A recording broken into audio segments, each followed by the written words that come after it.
Amen.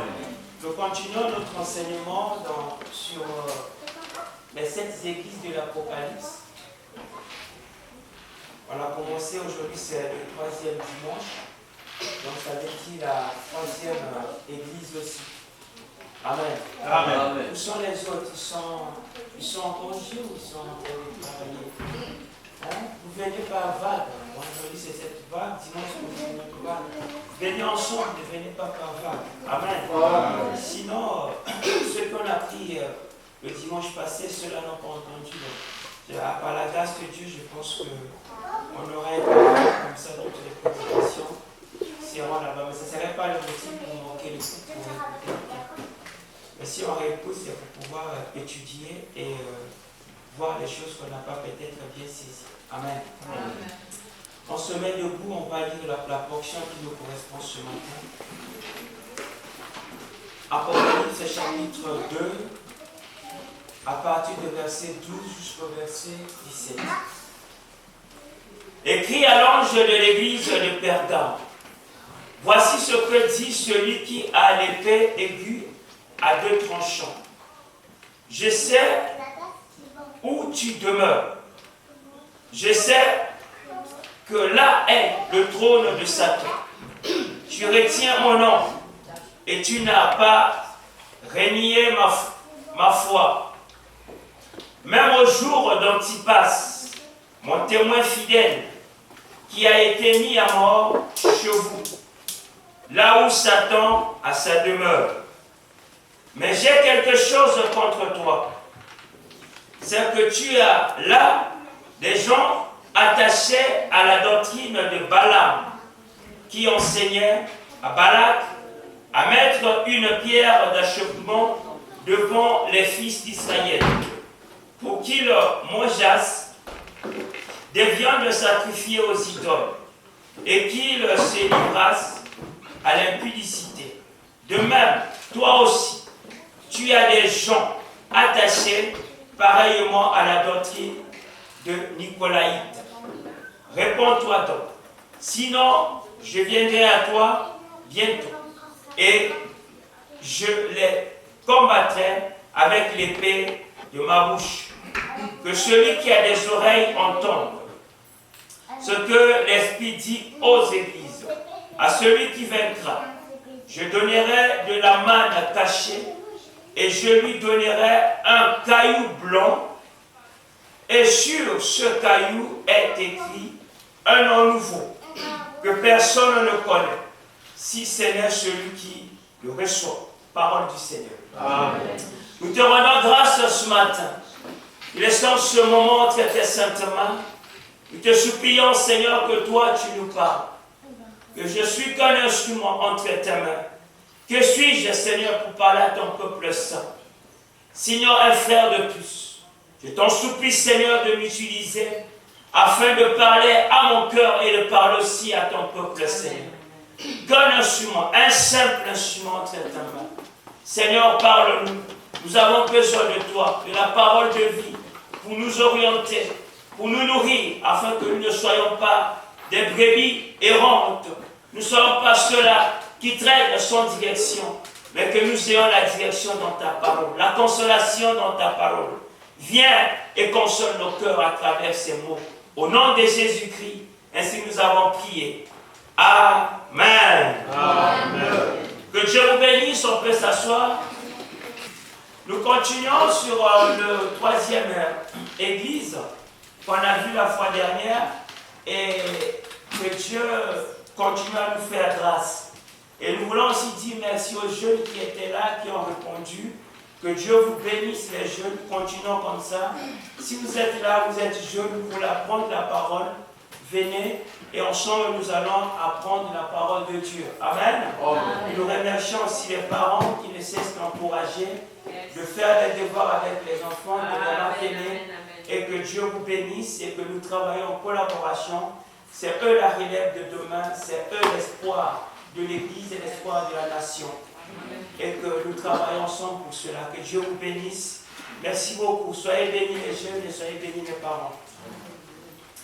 Nous sommes dans le livre de l'Apocalypse, verset 12.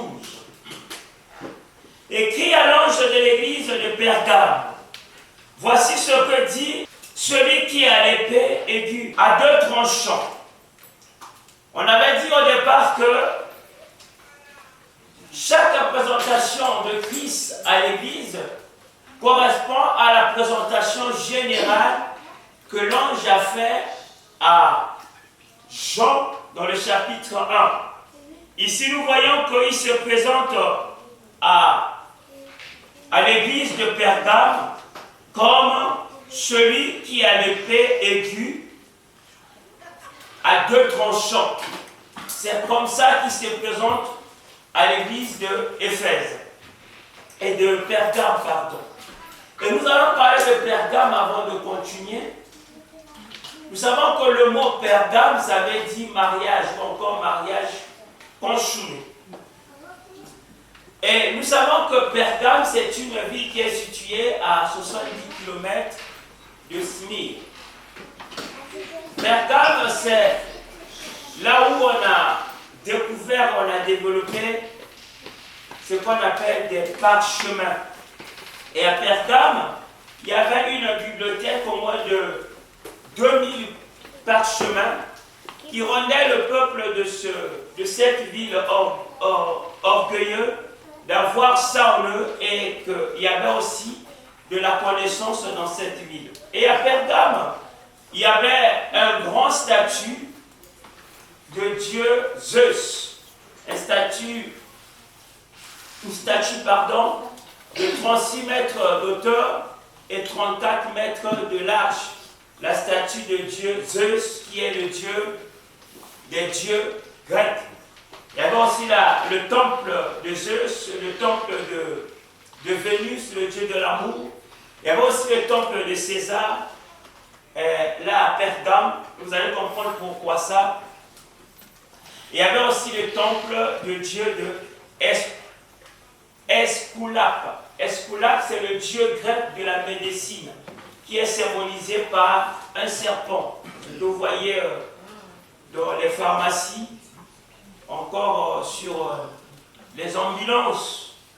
Des fois, on pense quoi? Certains pensent, ils disent, comme Moïse éleva le serpent sur le désert. C'est le signe du salut. Non. Eux, ils ont mis ça par rapport au dieu grec, parce que son symbole, c'était le serpent. Esculape. Il y avait son temple aussi là, à Pergame. Et Pergame était situé au moins à 25 km de la mer Égée. Actuellement, cette ville se trouve où? En Turquie. Et Pergame, historiquement, c'est cette représentation que nous avons de Pergame. Et Pergame était une ville prospère, une ville riche, découvrant à l'époque la formule de faire des parchemins. Vous savez, c'est sur les parchemins qu'on écrivait, il n'y avait pas les livres. Et même quand on parle de la loi de Moïse et tout, c'était écrit sur quoi? C'était écrit sur les parchemins.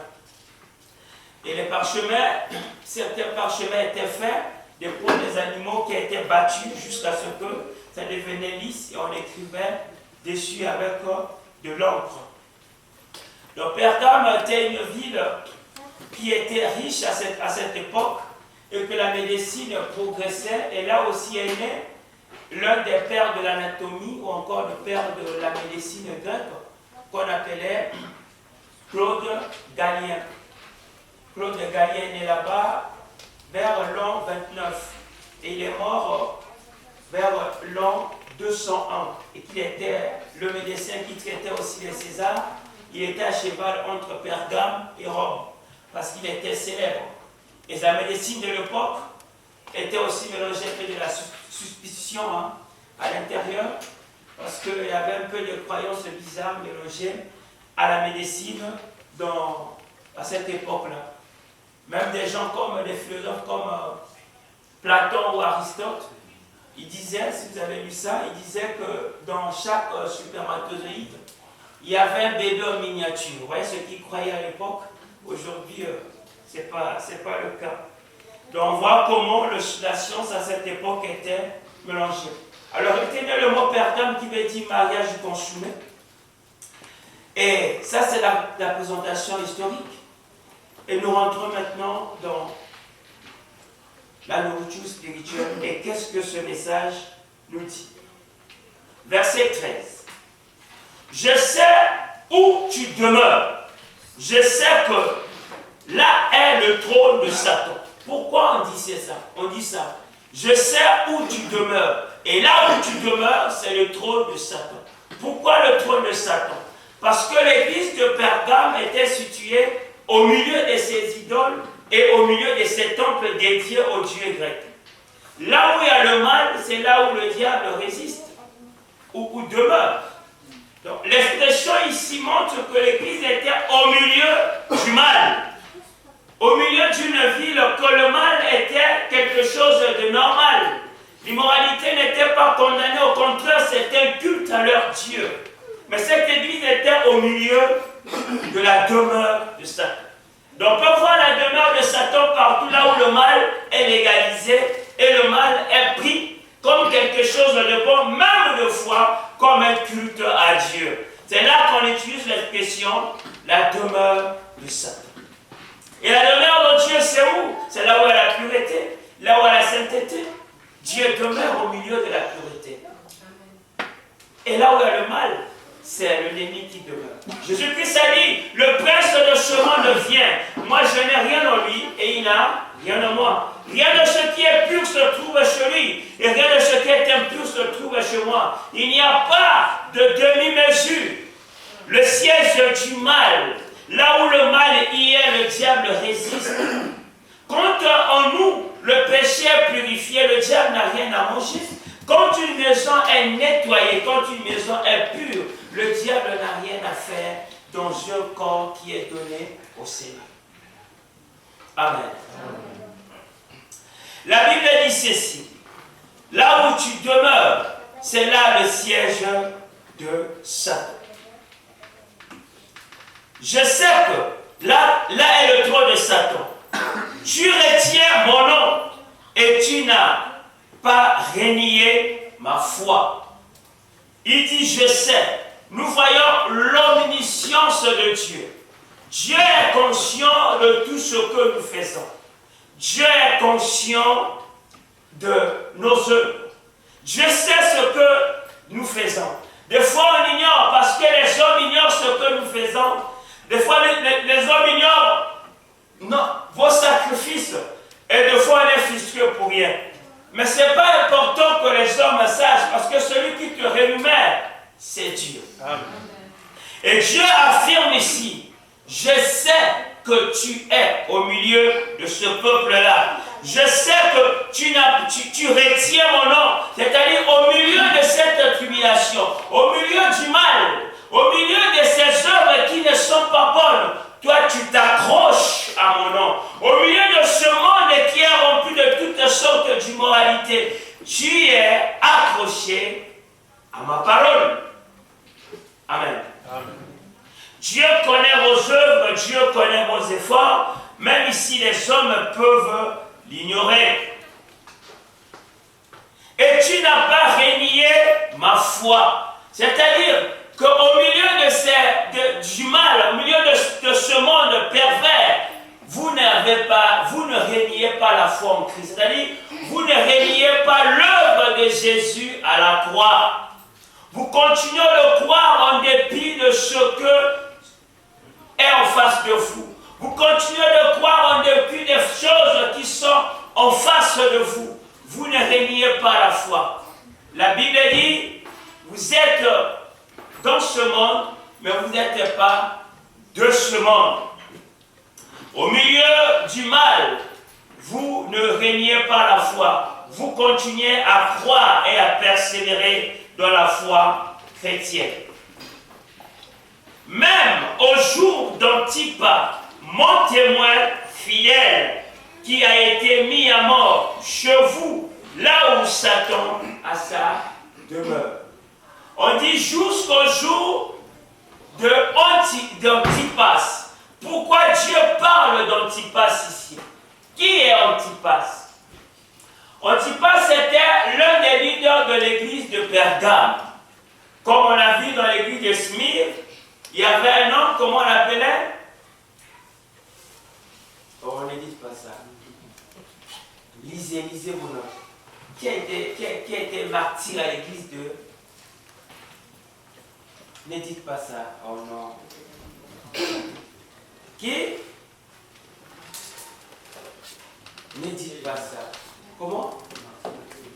À l'église de Smyrne, il y a un qui s'est fait tuer. Ne dites pas ça. C'était qui? Pardon?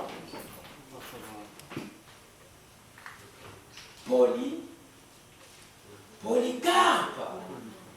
On a insisté sur Polycarpe, le disciple des gens.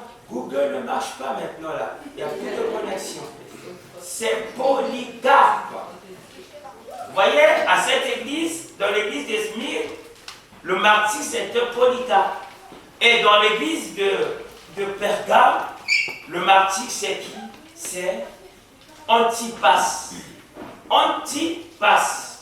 Ça vient de deux mots. Anti et pas. Anti, ça veut dire contre. Et pas, ça veut dire tous. Antipas était contre tous. Ou contre tout. Et ici, nous voyons le témoignage de Christ à ce martyr. Il dit, vous êtes restés fidèles jusqu'au jour d'Antipas, mon témoin fidèle. Dieu rend témoignage à Antipas et il dit que c'est son témoin fidèle. Comme il y avait des temples de tous ces dieux qu'on a cités là à Pergame, et il y avait des carnavals, il y avait des fêtes qui étaient faites à ce Dieu. Et ceux-là qui n'adoraient pas ces dieux-là, ou qui ne faisaient pas référence à ces dieux-là, on les accusait qu'ils étaient contre César. Et si César visitait la ville aussi, il fallait faire la révérence à César. Mais Antipas a refusé. C'est-à-dire, quand César rentrait, tout le monde faisait la révérence. César Antipas est resté debout. Il dit, qui est celui-là qui est debout là? Il dit, c'est Antipas. On lui a dit, ce n'est qu'un geste. Agenouille-toi, tu sauveras ta vie. Ce n'est qu'un geste. Agenouille-toi, tu sauveras ta vie. Il a dit non. Ce n'est pas seulement un geste. J'ai parlé la fois dernière des actes extérieurs. Ce n'est pas seulement un geste de faire ça. C'est une adoration. C'est une adoration. Et pourtant, il dit, fais, agenouille-toi seulement. Il dit non. Parce que c'est une adoration, c'est un acte extérieur qui exprime la soumission de mon âme à César. J'adore César, j'adore Zeus. J'approuve son autorité sur moi. Pourquoi Shadrach, Meshach étaient jetés au feu? Parce qu'ils ont refusé de faire quoi? Est-ce qu'il y avait le mot à dire? Non, c'était qu'un geste. Ce n'est pas que des gestes, ce sont des actes d'adoration. Si c'était aujourd'hui, on aurait dit, sauve ta vie, je sais que tes enfants sont encore mineurs. Agenouille-toi seulement. Ce n'est qu'un geste, ce n'est pas un geste. Dans la foi chrétienne, les gestes sont spirituels. Les actes spirituels ont de l'impact. Quand on dit nous levons le main, c'est un acte d'abandon vers Dieu. Amen. On s'adonne à lui. C'est pas que des gestes. Ce sont des actes d'adoration vers notre Dieu. Le fait qu'ils n'ont pas plié les genoux, ils étaient jetés pour les amis de Daniel, de la fournaise et de la fosse au lion. Et Antipas refusa de faire cela. Vous savez comment Antipas a été tué? Ils avaient une statue de taureau, une grande statue de taureau. Et de bronze. Dans cette statue, c'était creux. Et c'est là où ils sacrifiaient à leur Dieu tous ceux qui voulaient sacrifier à l'intérieur de la statue. Ils ont pris Antipas, ils ont mis dans ce creux, dans ce vide de la statue du taureau, et ils ont mis le feu. Donc ils l'ont cuisiné vivant. Ils pouvaient dire, arrêtez le feu, je sors, je vais que manger bien. Vous voyez la douleur qui est là-bas à l'intérieur? Et nous, qu'avec un mot, une phrase, un regard, on abandonne l'église. On est très loin, mon frère. On est très loin. Très, très loin de dire chrétien. Très, très, très loin. Où le soleil, le froid, nous fait baisser les bras. C'est comme ça qu'Antipas a été tué. Antipas, mon témoin fidèle, je rends témoignage d'Antipas. Il témoigne ce que Antipas est. Dieu a aussi rendu témoignage d'un homme qu'on appelle Job. Il a dit à Satan, as-tu vu mon serviteur Job? Il y a des victimes qui meurent. Il y a des victimes qui sont victimes vivantes, comme Job, qui n'a pas perdu sa vie, mais qui a tout perdu, qui était au prix de sa vie. Mais il a continué d'adorer Dieu. Aujourd'hui, il peut y avoir des victimes vivantes ou encore des victimes mortes. Antipas. Témoin en grec, ça veut dire martourion. Martourion. Oh, martourion, ça veut dire témoin. Et le deuxième mot que martourion sort, c'est amortoureo. Amortoureo en grec, ça veut dire martyr. En quelque sorte, Dieu dit, as-tu vu mon fidèle martyr, ou bien martyr fidèle? Que Dieu témoigne de ce qu'était Antipas. Contre tout. Et Antipas, c'est le type de chrétien spirituel qui ne tolère pas le mal, qui s'oppose au mal. Et il est mort pour la défense de la vérité. Amen. Pourquoi? Parce qu'à l'église de Pergame, ce qu'on reprochait à l'église de Pergame, c'est quoi? C'est que le mal y était à l'intérieur. Quand on dit écrit à l'ange, l'ange c'est le messager.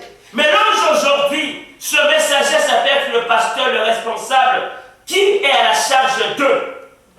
Ça veut dire que les responsables de l'église de Pergame toléraient le péché, ne dénonçaient pas le péché qui était dans l'église. Antipas a dit non, ça ne peut pas exister cette chose. Il s'est opposé à cela. C'est le manque de dénonciation des responsables du mal accru qui était dans l'église. C'est-à-dire, le mot Pergame, c'est quoi? Dieu a toujours voulu faire l'analogie entre le mariage des hommes et le mariage du peuple avec lui, le peuple d'Israël. Le Pergame, c'est le mariage de l'église avec le monde. Et Antipas a dit non, on est à Pergame, on n'est pas obligé de marier le monde. Que les choses du monde viennent à l'église, non. Tout contre toute sorte de doctrine qui va à l'encontre de la parole. C'était ça, Antipas. Est-ce qu'il y a encore des Antipas? Il dit non. Quand nous ne dénonçons pas le mal, la Bible dit un peu de levain fait lever toute la pâte. Un peu de péché peut remplir toute l'église, peut contaminer ta vie, ta famille et l'église entière. Un peu seulement, un peu de levain. Si vous tolérez quelque chose en vous, ça vous contamine, ça commence à contaminer votre maison. L'ambiance est partie. Après, vous ramenez ça à l'église, ça contamine aussi l'église. Un peu de levain fait lever toute la pâte. Un peu de péché toléré ici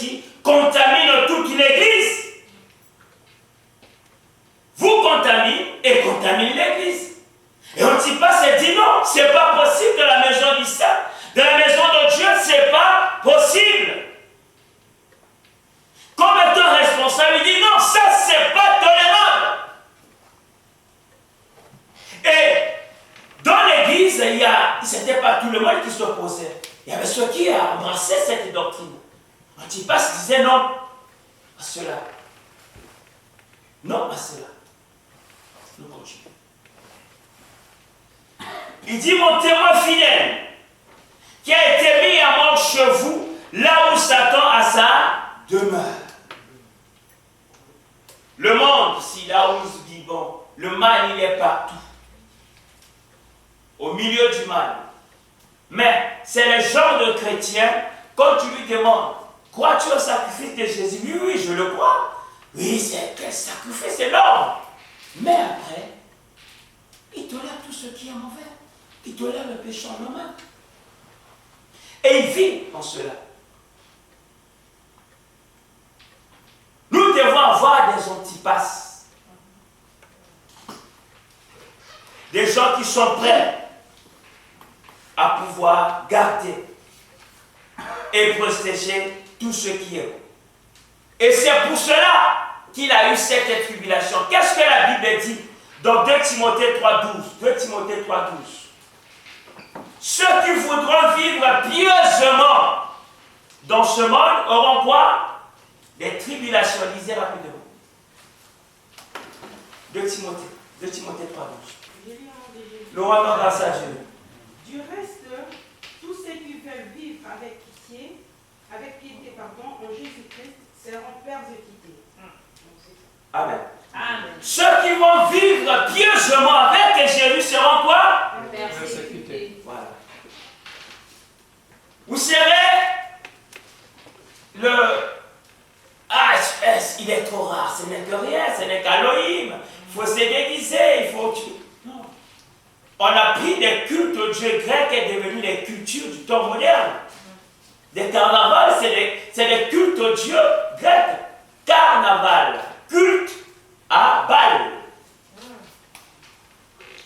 On apprend à nos enfants que ce n'est que de la culture. Ce n'est pas de la culture, c'est des cultes au Dieu Baal. Et ils grandissent avec ça comme si c'était se déguiser à la sorcière avec son petit, je ne sais pas quoi. Baal est devenu normal. Mais c'était des cultes à Baal. Amen. C'est par là qu'il nous faut des antipasses. Des gens qui s'opposent au mal, qui s'opposent à tout ce qui n'est pas juste, tout ce qui n'est pas bon. Et il est mort pour défendre la vérité. Nous continuons. Verset 14. Mais j'ai quelque chose contre toi. Nous allons voir que dans l'église de Pergame, il n'y avait pas que des antipasses. Il y avait antipasses, sûrement avec d'autres frères qui croyaient à ça. Il y avait ceux-là qu'ils avaient embrassé le monde, normalement rien ne se passait. Mais c'était le type de chrétiens qui croient à la résurrection de Jésus, qui croient au baptême, qui croient au tout, qui croient à la résurrection, qui croient que Jésus est mort pour eux, mais en même temps qui vit collé au monde. Mais j'ai quelque chose contre toi. C'est que tu as là des gens attachés à la doctrine de Balaam. Tu as là où? Dans l'église, les frères. Tu as là au milieu de toi pas que des antipasses. Tu as aussi des gens qui sont attachés à la doctrine de Balaam. La doctrine, ça veut dire enseignement de Balaam. Qu'est-ce que c'est la doctrine de Balaam? Je vais résumer rapidement. Balaam, c'était un prophète divin, un faux prophète pour dire, qui agissait par l'esprit de la divination. Vous savez, quand le peuple de Dieu est sorti de l'Égypte, il y avait un chemin plus court qui devait passer par Moab. Moab, c'est le descendant de qui? De Lot. Ça veut dire, si c'est les enfants d'Israël, qui sont les descendants d'Abraham, qui sont en Égypte, demandant le passage aux descendants de Lot, ça veut dire qu'ils sont parentés, non? Mais le roi refusa que les enfants d'Israël passaient par Moab. Dieu s'irrita contre les Moabites, et de là, les Moabites étaient devenus les ennemis du peuple de Dieu et les Philistins. Et les Moabites, c'était, si on suit la généalogie, c'est les Juifs comme les autres. Mais qui ont laissé à côté le Dieu d'Abraham, ils ont embrassé d'autres dieux. C'est ça les Moabites. Dieu voulait qu'on puisse les détruire. Et partant de cela, nous voyons que ce peuple-là était ennemi de Dieu.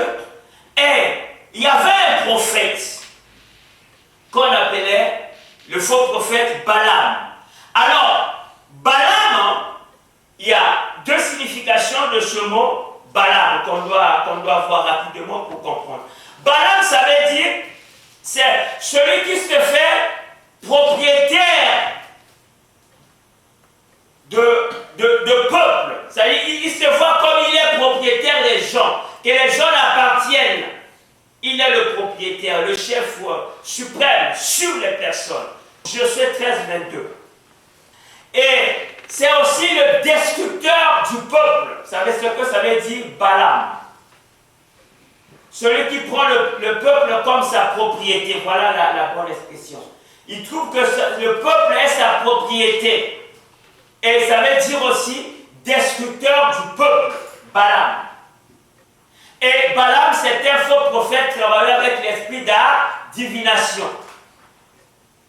Et maintenant, le roi de Moab, qui est Balak, Balak, ça veut dire vide, appelle le faux prophète qui est Balaam pour aller maudire le peuple d'Israël. Est-ce qu'on se fait comprendre?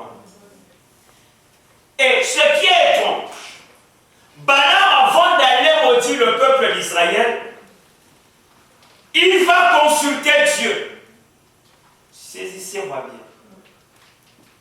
Il va consulter Dieu. Dieu ne lui donne pas la permission.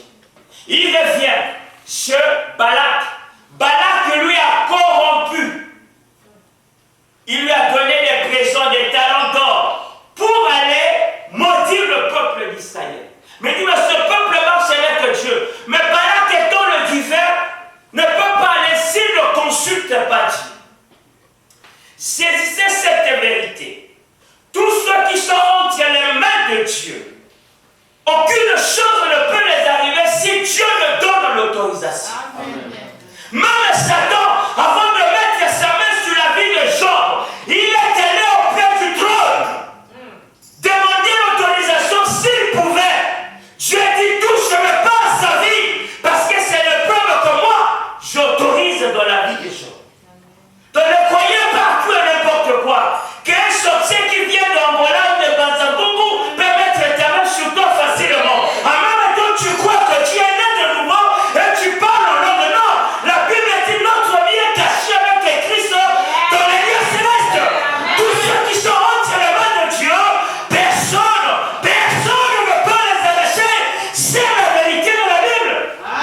Balak va consulter parce qu'il sait que le peuple de Dieu est entre les mains de Dieu. Personne ne peut les toucher.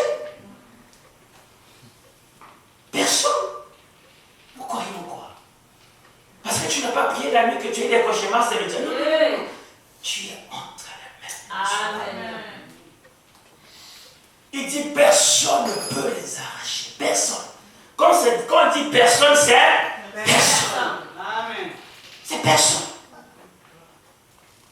Il repart encore sur Balak. Balak ajoute les présents. Corrompt encore ce prophète.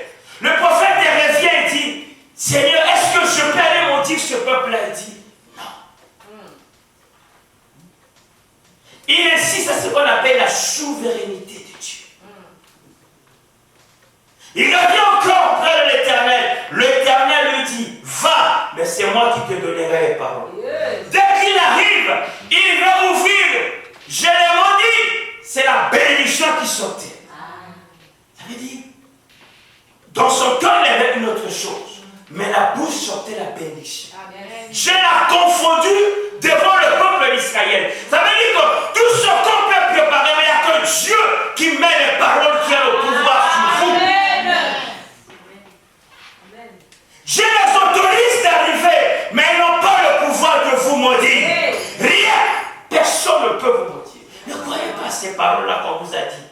Ne soyez pas attachés à cela. Soyez attachés à la parole de Dieu.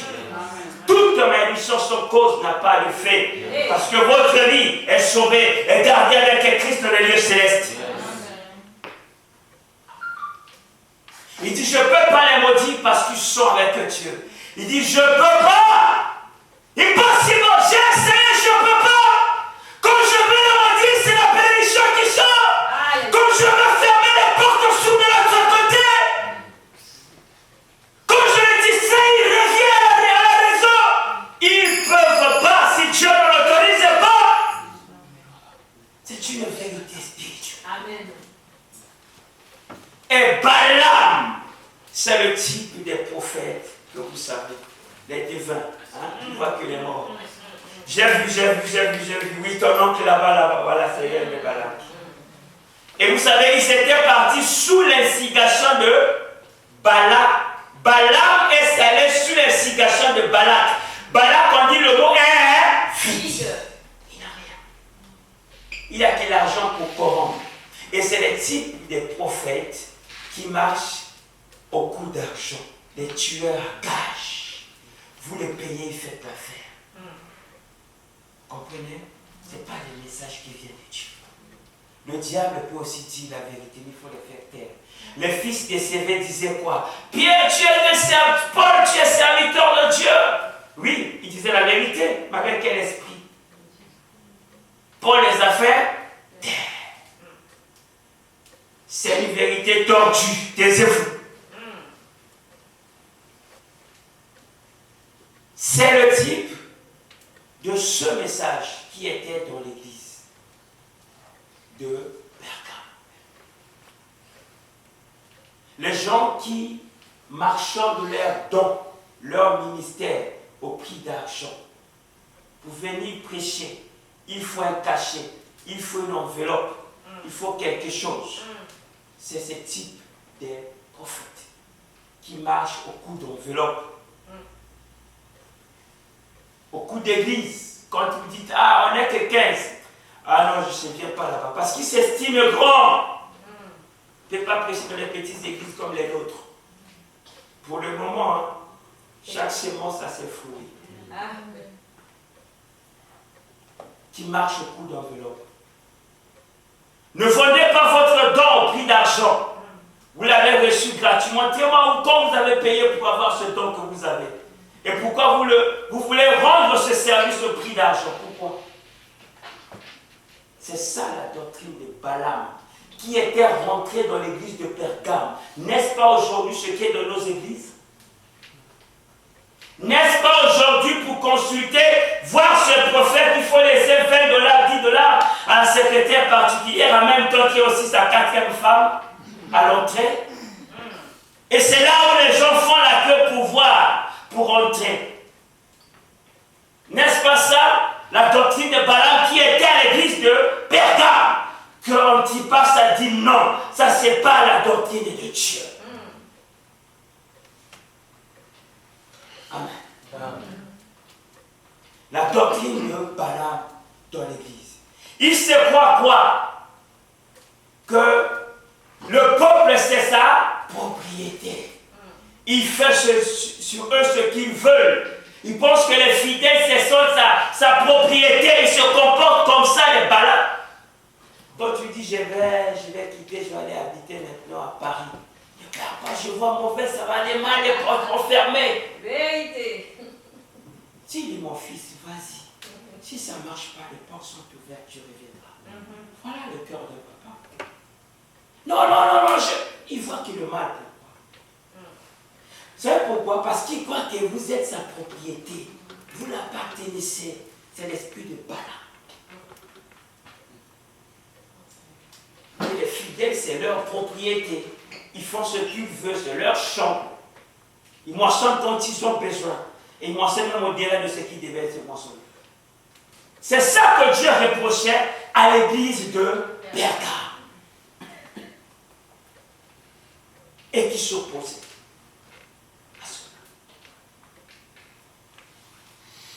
Et aussi, dans les temps bibliques, il y a aussi ceux qui avaient l'esprit de Balak, dans le premier siècle. On va lire rapidement. Un exemple rapidement. 3 Jean 1, 9. C'est pas, je vais finir. Hein. Je ne mets pas la moitié. 3 Jean. Ce type de personnage de Balak, ils peuvent être en caractère religieux, ça peut aussi être de caractère politique. C'est Balak. On va voir un exemple en caractère religieux. Celui-ci qui se croyait propriétaire des frères. 3 Jean 1, 9. Non, on va voir ça. J'ai écrit quelques mots à l'Église, mais Diotrephe, qui aime à être le premier parmi eux, ne nous reçoit point. Voilà. Retenez ce mot-là. Vous qui prenez que... Ah, c'est écrit dans la Bible. Je vais donner à mon fils ou à ma fille le nom de Diotrephe. Hein? Comme ceux qui ont donné Shadrach, Meshach, même ceux qui ont donné Saoul. Quand on a parlé de Saoul, il n'y a pas que tout ce sort repentis un peu. Saoul qui tuait même des sacrificateurs. Réfléchissez bien. Ce n'est pas parce que c'est écrit dans la Bible que vous prenez, vous donnez à votre enfant comme ça. Hein? Donnez-lui qui a donné quoi que vous voulez. Amen. Amen. Amen. J'ai écrit quelques mots à l'église, mais Diotrephe, qui aime être le premier, c'est ceux-là qui se croient propriétaires de tout. Le premier parmi eux ne nous reçoit pas. Voyez, il s'oppose à la lettre de l'apôtre Jean. Qui est Diotrephe qui s'oppose à la lettre de l'apôtre Jean? Vous comprenez là le caractère de ce monsieur? C'est l'esprit. Est-ce que vous avez comprendre? C'est comme lui, Jean écrit une lettre, lui s'oppose. Cette lettre, on ne va pas la lire ici, là. C'est les églises conduites par les sons. Ou un groupe de diaconats qui conduit tout. Le pasteur, tu n'es qu'un employé, là. Tu te fermes, tu fermes et tu prêches et c'est tout. Sinon, on te licencie, on met un autre.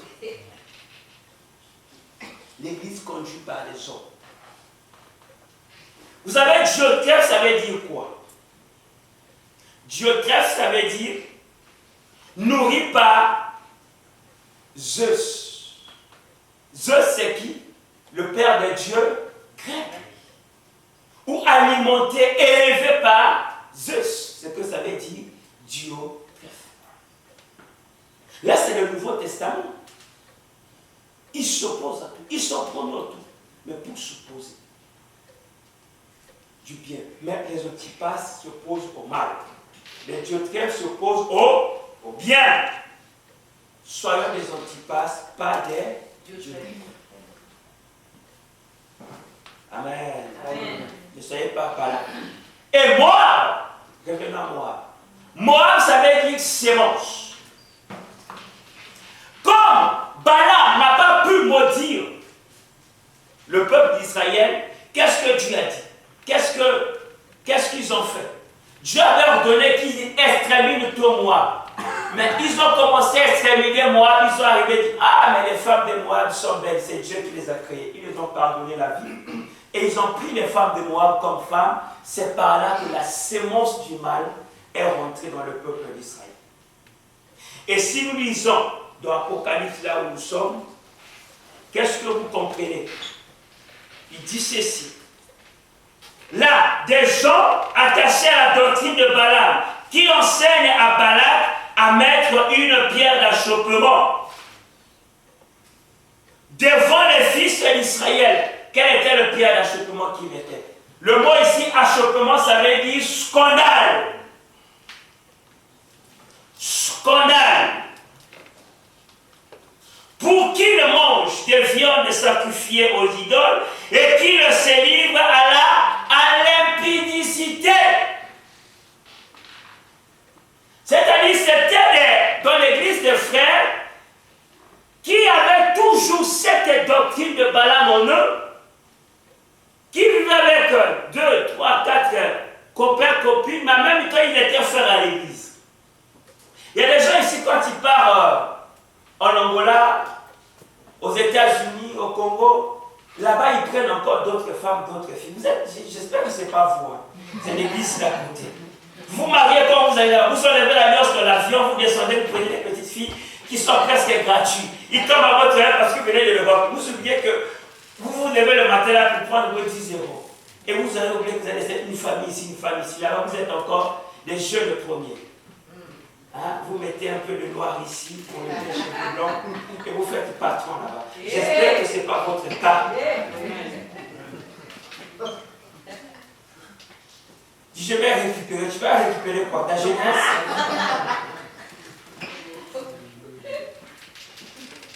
Ça, c'est cela qui a l'esprit de Balaam. Ils étaient dans l'église. C'était une partie de l'église. Et ils vivaient là. Et dans cette église, le but c'était quoi? Amener des scandales.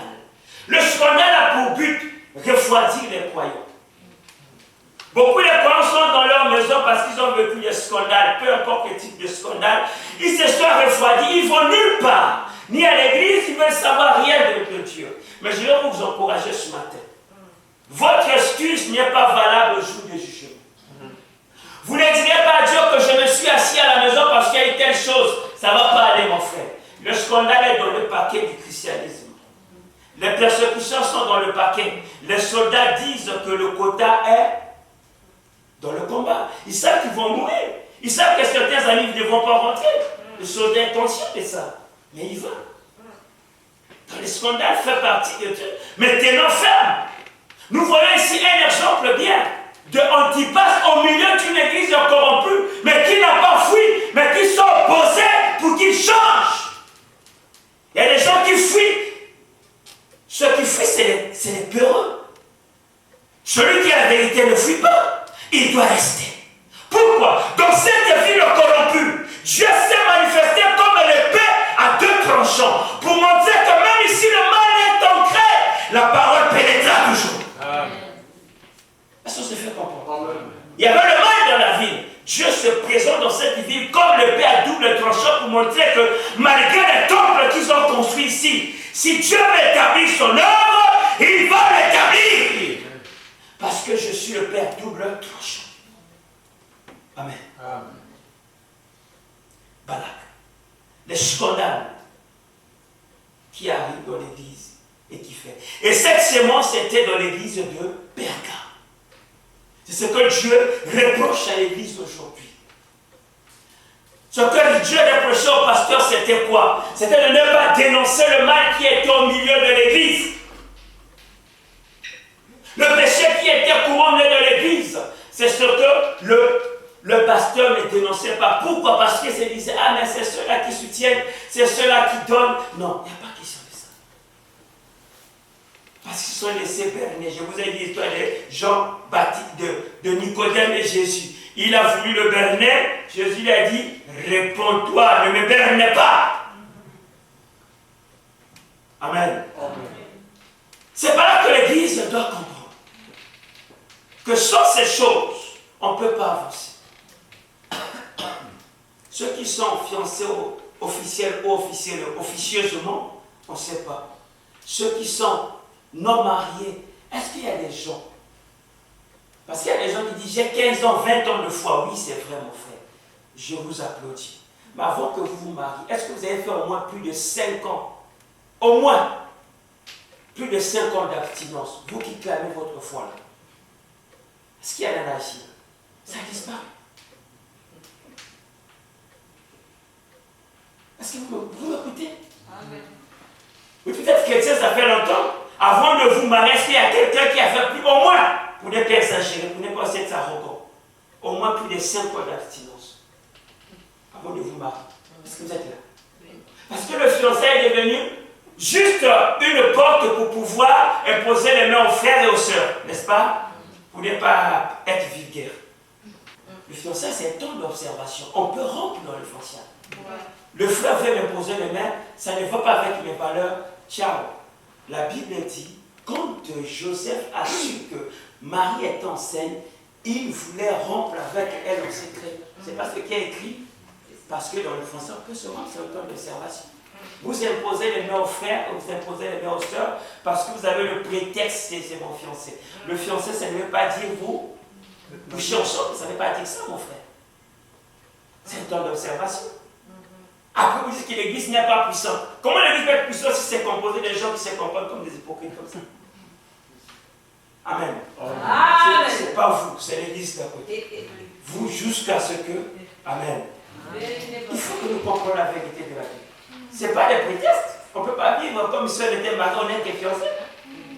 C'est un temps d'observation. Ceux qui sont officieux ou officieusement, je ne sais pas. Et ceux qui sont mariés, c'est pareil aussi. Amen. Amen.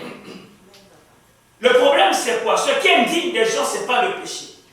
Ce qui indigne les gens, c'est l'impunité. Qu'est-ce qui vous indigne dans ce pays ou partout? En Europe ou en Afrique, c'est l'impunité.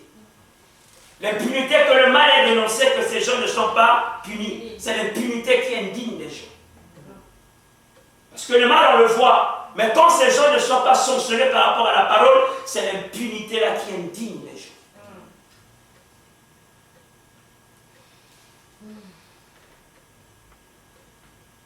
J'insiste, ce n'est pas votre cas.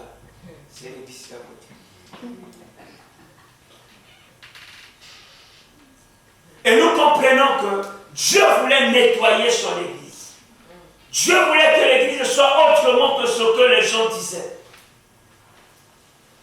Et ils amenaient les femmes moabites dans l'église. Pourquoi? Je vais vous expliquer quelque chose. Parce que, à Corinthe, on va revenir sur ça, on va faire un enseignement sur le corps. Le corps appartient à Dieu. Dans la philosophie grecque, le corps, ce n'est que la matière. On peut faire au corps avec tout ce que l'on fait. L'impudicité, tout, peu importe. Ce qui est important dans la philosophie grecque, c'était l'esprit. Ce que faisait que les Grecs faisaient tout ce qu'ils voulaient. Quand ils se sont convertis à Corinthe, les Grecs, ils continuaient dans cette vie-là. Et dans leur temple à Corinthe, il y avait deux parties, deux sections. Il y avait une section des femmes, une section des filles. La section des garçons. La section des femmes, ils étaient les cheveux coupés. Ce qu'on appelait la prostitution sacrée. Et de l'autre côté, il y avait aussi des hommes qui étaient là, ce qu'on appelait la prostitution sacrée. Donc les gens qui venaient dans les temples là pouvaient coucher avec, ils pouvaient choisir. Soit il va chez les hommes, soit il est homo, les femmes avec les femmes, vous comprenez là où ça vient? Et dans un tel temple, qui ne va pas aller? Si on ouvre ce temple en face là, vous allez voir les frères en sortant. Vous comprenez? Ça attirait les gens parce qu'ils se servaient. On faisait cette manière, ils croyaient adorer Dieu. Et ça se faisait dans le temple. C'est par là que Paul, quand il est venu dans le livre, il leur a dit ceci. Peut-on mélanger le corps de Christ avec une prostituée? C'est par là qu'il faut étudier les gestes de la parole. Il faisait allusion d'abord à leurs circonstances d'avant, ce qu'ils faisaient dans les temples de leur Dieu. Maintenant qu'ils étaient chrétiens, ils continuaient d'utiliser cette philosophie. Je suis chrétien, je garde ma petite copine. Je suis chrétien, je garde mon petit copain. Le corps, c'est rien. C'est l'esprit qui compte. Et cette idéologie, cette croyance, ils ont amené ça dans l'église. C'est par là que Paul le remet à l'ordre. Ici, il n'y a pas la prostitution sainte. Il n'y a pas aussi des prostituées sacrées ici. Allô? Il n'y en a pas. C'est par là qu'il leur a dit. Peut-on associer le membre de Christ que vous êtes à une prostituée? Ne savez-vous pas, c'est là qu'il a écrit la phrase, ne savez-vous pas que votre corps est le temple du Saint-Esprit? Pour leur rappeler ce qu'ils ont confessé à leur baptême. Donc quand on ignore l'histoire de la Bible, on interprète la Bible comme on veut. Je suis le temple du Saint-Esprit, mais il faut aller le fond, c'était quoi? Parce que ceux-là utilisaient leur corps avec les prostituées du temple des dieux, des Grecs. Après, on va parler bien les cheveux et on va arriver jusqu'à les voiles et tout. C'est ça le fond d'abord du problème. C'est ça l'historique qui était passé. Et ces gens viennent à l'église, viennent avec ces choses, comme les gens ici, ils viennent avec leur tradition. C'est quand ils sont ici, ils continuent à voir leur tradition de Bangala, les traditions de, je ne sais pas quoi, de Balouba, les traditions, non, ou encore tu es, Je ne sais pas, mon frère. Ou encore la Bible, ou encore votre tradition. Ou encore la Bible, ou encore autre chose. Tout ce qui est en question n'est pas mauvais, mais les choses qui sont horribles, c'est les choses qui sont bonnes. Surtout sur le civisme et tout, les choses qui sont bonnes dans le civisme. Mais il y a certains qui sont diaboliques. Vous êtes chrétien ou vous continuez à rester mon gars là comme je ne sais pas qui? Vous êtes chrétien ou bien ça se fait comprendre? Donc ils étaient venus à Dieu, mais ils ont ramené leurs choses. C'est ça qu'on reprochait à l'église de Pergamon. Je vais dire ça en tout là. Ou tu es chrétien, ou tu restes avec la tradition baoulée. Tu amènes la tradition baoulée, tu dis, bon, chez nous les baoulés là c'est comme ça, chez nous les djoulas c'est comme ça. Non, mais ou tu es djoula ou tu es chrétien, tu choisis. Amen, c'est ça. Amen. Amen. Ah, j'ai plein de choses à dire, le temps me passe. Et c'est ce qui se passait dans l'église de Corinthe, ça c'est l'histoire de l'église de Corinthe. Et aujourd'hui, dans nos églises, c'est ce que l'on trouve. Que le mal est toléré. L'impunité nous frustre. Est-ce que vous avez déjà vu un prêtre en prison? On a écouté à Lyon, là, le prêtre qui a abusé des gens. Est-ce qu'il est en prison? C'est ça qui frustre les gens. Malgré tous les cas de pédophilie qui est sorti, vous avez vu un prêtre qui est en prison? Dans quel prison? Dites-moi. En Irlande, partout. En Afrique, c'est même caché même. On ne sait même pas le nombre des dégâts qui sont là-bas. Et vous les avez vus en prison? Et dans l'église, c'est pareil. Des pasteurs qui violent des sœurs. Les gens ne disent rien. Il faut qu'on soit les antipasses. L'église ne peut pas évoluer comme ça. Amen. Amen. Amen. Amen. Amen. Amen. Je sais qu'on sortait si vous allez me lapider, mais moi je dis la vérité. S'il faut mourir comme antipasse ici, c'est votre problème. C'est la vérité. Amen, papa. Prêche la vérité. Ah oui. Amen. Et pour ce que j'ai dit du temple là, 1 Corinthiens 6, 19, là où Paul leur parle du temple de Dieu, 1 Corinthiens 6 aussi 15, c'est par là qu'il fait allusion au temple, il fait allusion à leur corps. Mais il faut qu'on parle enseignement sur le corps de l'homme. Vous comprenez pourquoi eux-mêmes ils croyaient que, comme Paul a dit, là où le péché a grâce, là où le péché abonde, la grâce surabonde. Ils ont compris ça, mais ils disent, ah! Mais quelle aubaine! Donc on continue. Donc le mal la grâce va. C'est les gens là qui ont toujours dans leur bouche grâce, grâce, grâce. Fais attention à eux. Quand tu l'appelles, c'est comment faire? De grâce en grâce. De grâce en grâce. Mais en bas là, c'est pas de grâce en grâce.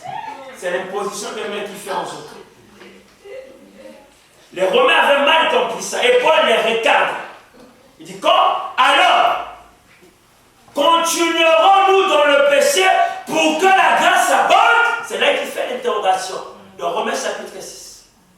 Continuerons-nous dans le péché pour que la grâce abonde? Non!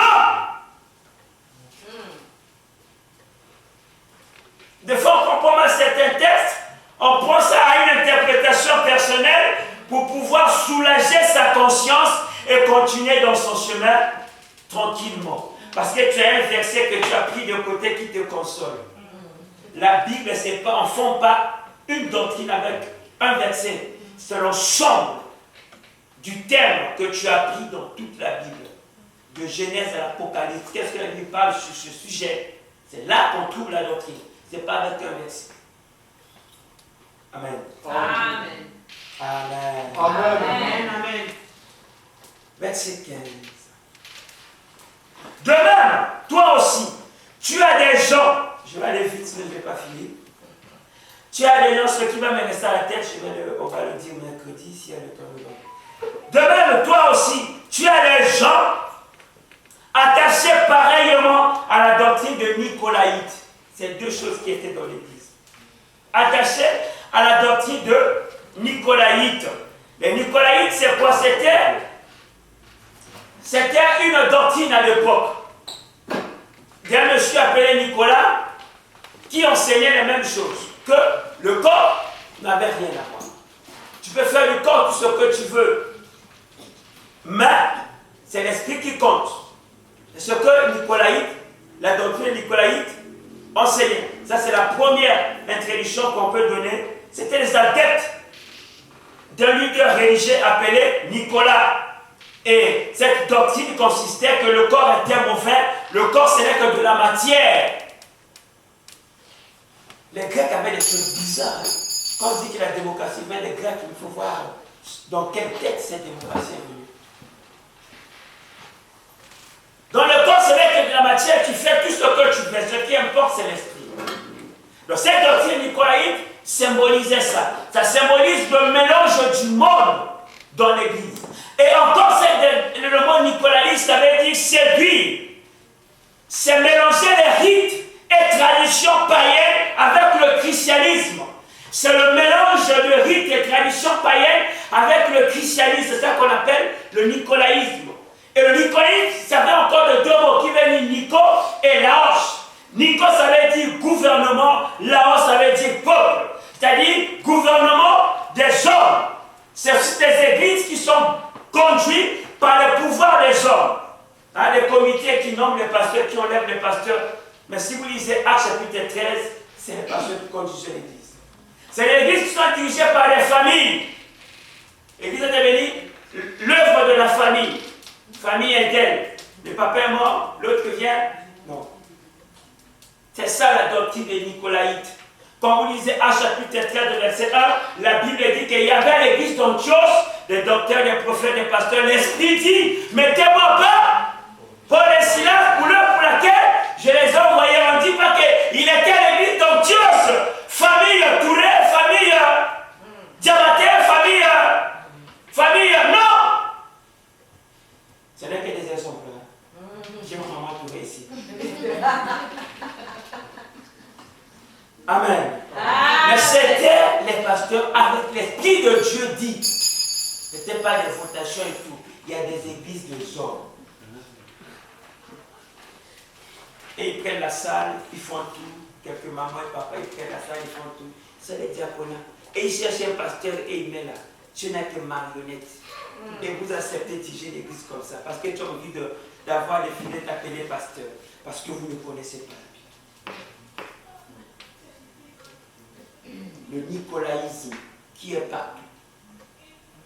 Si vous êtes dans telles églises, sortez. Allez-y ailleurs.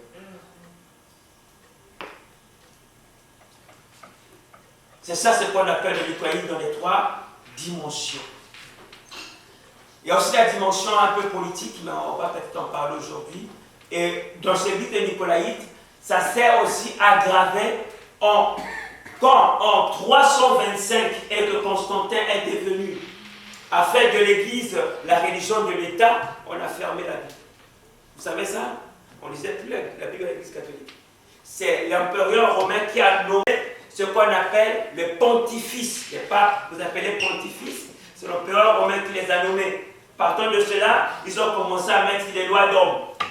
Hein? La conviction, je ne sais pas quoi, l'avilement, le mariage, le quoi, tout, le purgatoire. Vis comme tu veux, on te fera la messe, tu vas au ciel. Vous croyez ça? Je crois que ça, je vais faire une liste, je vais mettre dans le groupe. Sinon, si je rentre comme ça, je finis pas. Amen. Amen. Tout ça, ça fait partie de l'église de Nicolaïte. Ce que l'on reproche aux hommes. On reprochait à l'église de Pergame. On continue la lecture. Dans le nicolaïsme, ça veut dire quoi? C'était un leader religieux qui avait pour doctrine ou enseignement, le corps c'est rien, le corps c'est la matière, tu fais le corps tout ce que tu veux, ce qui importe c'est l'esprit. 2. Le nicolaïsme, ça veut dire séduire, c'était le mélange des doctrines et traditions des hommes avec le christianisme. N'est-ce pas ce qu'a fait l'Église catholique dans toutes ses conquêtes? Et aujourd'hui, c'est pareil. Aujourd'hui, vous allez dans les églises, vous voyez, en bas, c'est l'église. En haut, c'est un temple magique, c'est un temple de fétichisme. Et en bas, on l'appelle prophète. Là où on l'appelle maître spirituel. Ça, c'est quoi ça? Et les gens, ça la nombril, ils l'acclament. Je vous dis la vérité. En bas, c'est une église.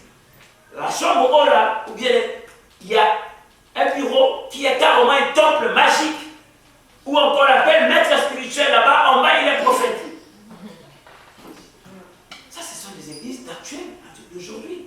Et si nous fermons nos gueules, qui va en parler? Le peuple va aller à la perdition. Le non-assistance en personne en danger, le monde dit que c'est un délit. Donc si le croyant ne prêche pas l'évangile aux perdus, il commet aussi un délit, non? Ils sont-ils pas en danger, les païens? Est-ce que vous comprenez la mission que je fais? Si vous ne le prêchez pas, ils sont en danger. Même le monde le dit, non-assistance en personne en danger, c'est un délit. Alors moi je vous dis, non-assistance à la prédication païenne, c'est un péché aussi. Parce que vous le savez, vous ne prêchez pas. Vous avez honte quand vous insulte, quand vous dites des choses. Si un chrétien qui ne prêche pas l'évangile, Paul dit, je n'ai pas honte de l'évangile. C'est une obligation qui m'a été imposée. Parce qu'on croit qu'ils sont en danger. Amen. Amen. Il dit, mais qui es-tu pour juger? Hein? Non, la Bible dit, le jugement va commencer de la maison de Dieu. Amen. Ici, dedans.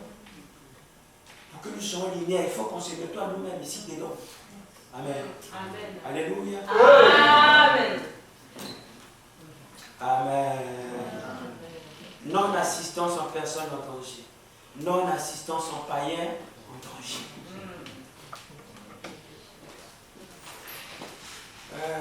Nicolas, on vient de parler, n'est-ce pas? 16. Réponds-toi donc. Sinon, je viendrai à toi bientôt et je combattrai avec l'épée de ma bouche. L'épée, comme vous voyez les armes spirituelles, on n'a qu'une arme qui est offensive, c'est l'épée. Le reste, c'est les armes défensives. La cuirasse, le casque, tout, c'est les armes défensives. Le chrétien n'est pas agressif. Et l'arme qui est offensive, c'est la parole, l'argument. Il dit, je viendrai à toi avec l'arme de la parole. Quand nous lisons dans le livre des Hébreux, chapitre 4, verset 12, nous découvrons ce qui est la parole. La parole, c'est notre arme spirituelle. Et Dieu dit, réponds-toi. La repentance est immédiate. Le mot repentance qui est utilisé ici en grec, c'est métanoïson. Nous avons métanoïa qui veut dire réponds-toi, mais il y a un ajout dans l'original ici qui dit métanoïson, qui veut dire réponds-toi avec urgence. Pas question d'attendre demain. Je le ferai demain. Il fait chaud, franchement. Tu me dis un peu chaud. Si c'est possible. Si vous avez froid d'ici, hein. C'est métanoïson. C'est-à-dire, réponds-toi urgemment. Si tu as entendu ce message aujourd'hui, va et réponds-toi urgemment. Sinon, je viendrai à toi.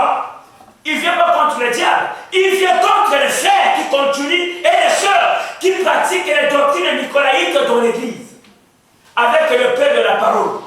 La Bible dit que le juste ne résiste pas dans l'assemblée des saints. Pendant que je prêche, d'autres les sont. Oh, ne finis pas. Il me dérange. Si ça te dérange, change. Parce que tu as des choses à te reprocher dans ta conscience. Finis ce qui part, dis quoi qu'il essaie. Je suis passé, je suis un pécheur acheté comme toi. Ça aussi, c'est pour moi.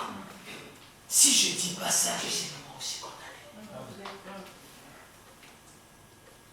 Vous avez chaud, quand fini, j'ai mangé. Vous êtes mal à l'aise. C'est le paix de la parole. Et Dieu dit, réponds-toi urgemment.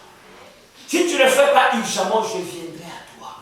Ce serait plus long. Dieu même va s'en charger de ton cas. Amen. Amen. Dieu seul va s'en charger de ton cas. Réponds-toi urgemment. On va vite. 17. Que celui qui a les oreilles entende ce que l'Esprit dit aux Écritures. On a dit que le mot entendre en hébreu, ça veut dire deux choses. Nous avons entendre et obéir. Mais en hébreu, entendre, obéir, c'est le même verbe. Donc ici, quand on dit celui qui a des oreilles pour entendre, entendre pour obéir. Qui a des oreilles, entendre. Ce que l'Esprit dit aux esprits. On dit ce que l'Esprit dit, ce n'est pas ce que l'homme dit. Ce que l'Esprit dit aux églises. Nous continuons. À celui qui vaincra, je donnerai de la manne cachée. Qui est la manne cachée? C'est le Seigneur. La parole de vie. Le pain qui est descendu du ciel. Jean chapitre 6. C'est ce pain-là que nous avons besoin pour nous nourrir. C'est le pain de vie. L'homme ne vivra pas de pain seulement, mais de toutes tes paroles, de toutes tes mains, de tout verbe qui sort de la bouche de Dieu. Jésus a dit pendant qu'il avait fait que les disciples étaient allés chercher la nourriture. Il rencontre la femme samaritaine et prêche la parole. Les disciples reviennent et disent, Seigneur, voici la nourriture. Il dit, ma nourriture, c'est faire la volonté de mon Père. Si nous mangeons la volonté de Dieu, si nous travaillons dans la volonté de Dieu, nous n'aurons plus faim des choses de Dieu. Nous aurons faim de servir Dieu. Nous continuons. Et je lui donnerai un caillou blanc. Et sur ce caillou est écrit un nom nouveau que personne ne connaît, si ce n'est celui qui le reçoit. On va terminer là. C'est aussi le dernier, non? Je lui donnais un caillou blanc. Alors, je vais expliquer le caillou blanc. Je commence par la première explication. À l'époque, dans ce siècle, quand un juge faisait le jugement, pour donner son verdict, il avait devant lui deux cailloux. Un caillou blanc, un caillou noir. Si le procès finit, si le juge lève le caillou blanc, ça veut dire que tu es innocenté. Tu es innocent. Il ne parlait pas. S'il lève le caillou noir, ça veut dire que tu es coupable. Le caillou blanc toujours. Le caillou blanc, pour les citoyens romains, qui étaient comme les princes, votre pays a conquis l'empire, beaucoup de pays. Imaginez à Rome, et un citoyen romain qui s'est retrouvé peut-être en Grèce, c'était pas nombreux là-bas. La majorité, c'était les Grecs qui sont sous l'empire. Donc un citoyen romain qui est en séjour, par exemple à Corinthe, ou encore, je ne sais pas quoi, à la Macédoine, ils avaient les privilèges parce qu'ils étaient des fils de l'empire. Alors pour entrer dans le théâtre gréco-romain, de fois on donnait à ces citoyens romains une pierre blanche. Dès qu'ils arrivaient à l'entrée, ils présentaient la pierre, ça disait qu'il était citoyen romain, il avait droit d'entrée gratuit. Alors là, j'ai tout expliqué. Dieu a toujours pris ce qui est de notre compréhension et proche à notre tradition pour nous expliquer sa parole. Pour dire, celui qui viendra, je lui donnerai de l'accès gratuit dans mon royaume. Amen. Il n'est plus condamné car il est libre et il a le libre accès dans le royaume de mon Père. Mais sur cette pierre sera écrit un nom nouveau. Yes. Tu t'appelles comment? Tu t'appelles comment? Comment vous appelez? Yes. De personnes ont oublié ce... Ah, yes, ouais, c'est bon. Comment vous appelez? Amen. Amen. Est-ce que c'est votre surnom vraiment? Votre vraie identité, il y a que Dieu qui le sait. Amen. Et ce jour-là, Dieu va décrire ce que tu étais pour lui. Yeah. Et cette description sera juste avec un nom sur la pierre. Quand tu iras, fidèle homme. Ah, j'étais fidèle. C'est pas là que tu découvriras ce que tu étais pour Dieu. C'est pas ce que tu prétends être pour Dieu, mais c'est ce que Dieu sait que tu es pour lui. Amen. Qui veut avoir ce caillou blanc? Qui veut avoir ce caillou blanc? Amen. Alors sortez de la doctrine de Balaam, sortez de la doctrine des Nicolaïtes. Répondez-vous promptement, amen, sinon je viendrai. Vous voulez la pierre blanche? Répondez-vous. Amen. Amen. Que Dieu vous bénisse. Amen.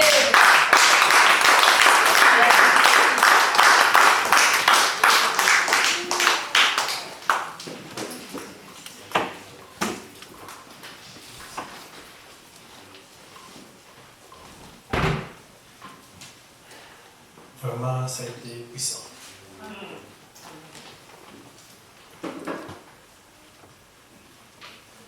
Inclinons nos têtes, il n'y a pas de commentaire à rajouter. Que chacun de nous puisse encore examiner sa propre conscience. On n'y rajoute rien.